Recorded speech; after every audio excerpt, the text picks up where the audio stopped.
everybody. Welcome to the Big Picture Manatee. Happy to have you here. It's July already of 2025. You guys, can you believe it? July. Can't believe it. And it is hot. It is hot. And what else is it, Reggie? Stormy. Stormy and rainy. And so, you gotta plan your days right, and you gotta plan projects right. And that's one of the things we'll talk about today on this episode of the Big Picture Manatee. So welcome everybody.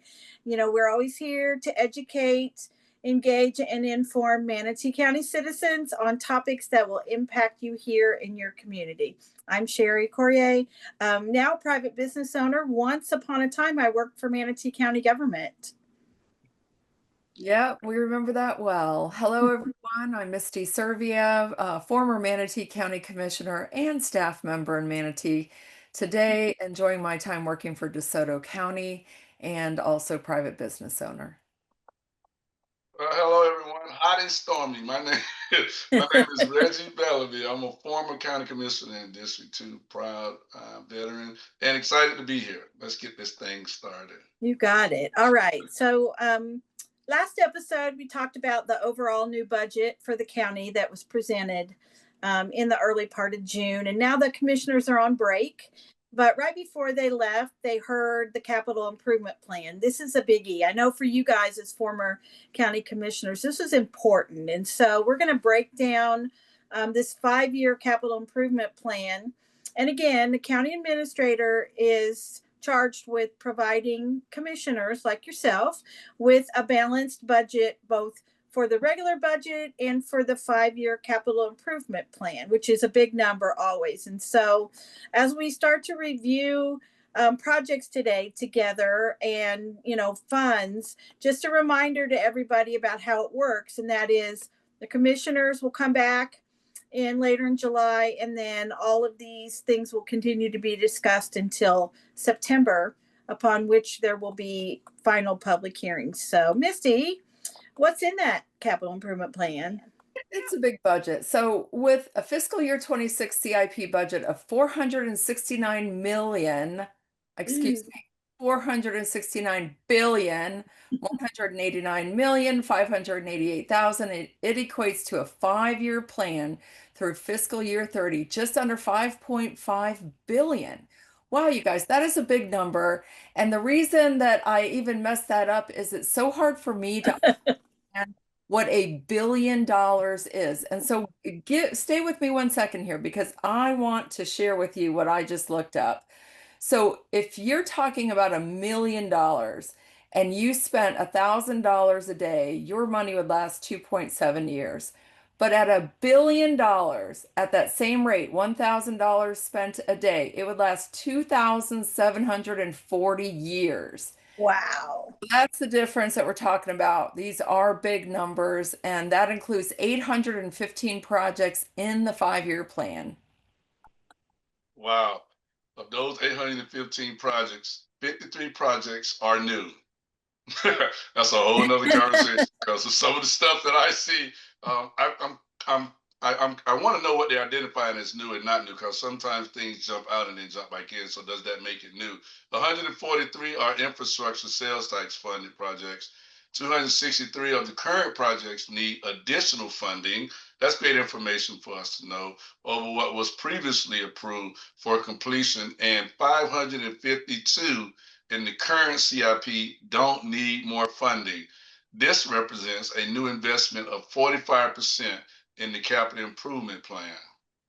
So, wow, again, when you hear that, Reggie, like what you said, 263 of the current projects need additional funding.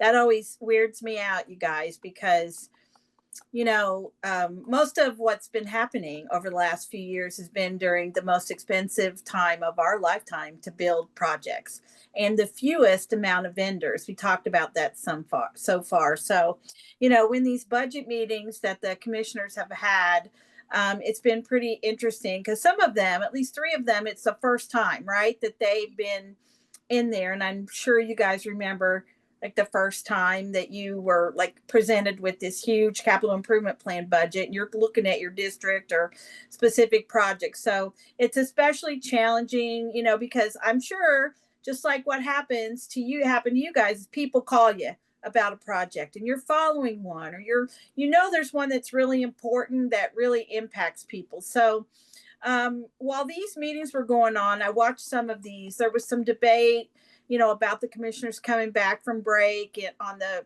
31st of July when they come back, and they'll be talking again. But, you know, again, there wasn't a lot of conversation, this being a lot of people's, you know, first year. So again, the CIP has a lot of different sources that come in. So, you know, it's hard for people to understand that, especially commissioners. It's not easy, right? So, for everyone's knowledge, let's identify some of the sources of where the funding for fiscal year 26 projects will come from and the amounts. So, the debt proceeds, that's the general government and enterprise proceeds, in this year's plan is just under $262 million. We have impact fees. That's at $106.6 million. And then, of course, our infrastructure sales tax money right at about $45.1 million. Now, these are just dollars that are projected for the new fiscal year projects. Reggie, what are the other ones? Well, the fourth source from rates of 42.2 million. Other funding classified as parks and recreation, of course, we'd love to talk about that. And Southwest tax increment financing district funds at 5.5 million. General revenue funds at 4 million. And last, gas taxes at 3.8 million. Everything counts. Yeah. So those are like the 7 big sources of the funding. And we've talked before about there being right at about 150 funds total in the budget, which is also kind of confusing. But so when you heard governmental funding mentioned in many of these sources, you know, I'm going to say, what is that? People want to know, what is that? And so that's transportation impact fees, park impact fees, library impact fees, law enforcement impact fees, public safety impact fees, and gas taxes. So, like the 2 words you heard over and over, impact fees, impact fees. So, if you're not charging the right amount of impact fees, then, you know, we don't have a whole lot of extra money going through. So, Misty, what else is going on there? Well, and we won't even talk about our restrictions on raising impact fees. The state continues to make that more and more difficult for local governments. You know, other things that impact the county also are having a strong bond rating. And with Moody's and Fitch, I think Manatee County is still at a AAA rating, and that is really good because the county debt service payments stand currently at $39.4 million. That's up from last year at 35.2 million. Now that's excluding the environmental lands debt. And a new debt service plan has been presented, and this board has to consider the impact of what the previous board gave them when they were pushing the limits on borrowing to the point that the speed at which projects get heavily impacted and the ability to pay back debt each year. So lastly, Misty, let's mention the touchy subject of the reserves. Total budget reserves for contingencies can't exceed 10% of the total appropriation, and reserves cash balance can't be more than 20% of the appropriations of the total budget. But it's a lot of stipulations in there. Can be used to pay expenses until the new tax revenues are collected. For today, the reserves for capital improvement in this year's budget are listed as little over 162.4 million. Now here's the question. Is this all enough? Are there enough vendors to start and complete projects on time? That's the whole permitting world. We won't go there. And will the projected costs remain? Oh my God, probably not. I saw a few projects that were important to me, such as obviously the Canal Road. Yay, Canal Road. the Canal Road and Lincoln turf field in District 2. And there's some other projects like in Moccasin Waller and some of the infrastructure things that are needed. But it's exciting. Let's see what's next for it. Yeah. That's a lot of numbers for today. Misty, did you see any projects or any that you remember that might have been important to you? You know, rather than just looking at District 4, which I would have done as a commissioner, I've kind of looked all over and I just can't believe how many projects are on the table. I'm working with somebody right now who's really interested in that Buffalo Road extension. I mean, everybody has their priorities, and it just seems like we've bitten off way more than probably we can chew. Yeah, I see a lot of them out here in District 1. And now that um, all of the, as you watch the different meetings, the land use meetings, and you see these different projects get approved. I mean, recently one didn't get approved at the board, but still there was probably 20 more on the previous meeting that did. As we watched them, there's a lot of construction, especially road construction. And I do, Reggie, like you said, I worry about how much they'll cost as it continues to move on. Is it enough? Are there enough people doing the projects or available to do them? How long do you have to wait for them? I mean, there's so much of that going on, especially when I see Upper Manatee Road and Lakewood Ranch Boulevard there as you go over the bridge. So there's a lot of that going on, but obviously, I mean, the most important thing is that as everyone can follow along, there are projects in process. There are things that are happening, and we plan on continuing to watch all those. But for people watching, this is a really important subject, the capital improvement plan. It's what you as a citizen, like, physically really see.